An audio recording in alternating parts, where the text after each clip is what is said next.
I used to be married and had been with my partner for about 10 years. My relationship with my husband wasn't perfect at all, but to the outside world, it appeared that way. Towards the end of my marriage, I had gotten most of the things I ever wanted: a small family, a house and dogs, but mentally I was tired and drained and unhappy. At a point, I loved my husband deeply. He was funny and very smart. He was a patient man, family-oriented, great with kids, silly and always the life of the party. I loved how Wei-Fin went on dates and little outings with just the three of us. Game days were always fun. And I loved that he would sometimes bring me flowers at the most random times. We always color coordinated our outfits and dressed alike for events and family outings. He was selfless and helpful when it came to others, just not always with me. Never a gentleman. He was sweet when he wanted to be, but it's like for every good thing he did, there were two bad things that came with it. The parts of him that I loved were great, but the parts I didn't like were horrible and had become unbearable. I constantly felt unseen, unloved, unappreciated,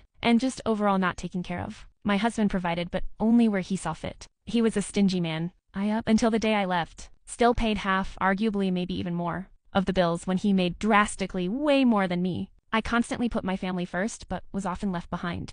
There were times I put my career decisions on hold or gave up opportunities altogether just so he could get further ahead with his financial goals. I worked 40 hours every week and still made time to take care of his son, which a lot of the time included games and practices. I always made sure to feed our family and take care of the dogs in the house. I had little to no time for myself. What I got in return for doing those things were nights of him, coming home late about 5 to 6 nights out of the week, flat out ignored during any type of instruction, argument, or disagreement. If I asked for help, I would either not receive it, or get it after a delayed period of time with the least amount of effort. I would wake up some mornings with him gone with no notice given. Yes, I knew he would probably be one of two places, but that's not the point. I was sometimes disrespected in front of other people, and he always undermined me in front of his son. During moments of anger, I would sometimes receive inappropriate comments about my weight. Forget trying to have a conversation without it ending in a loud argument.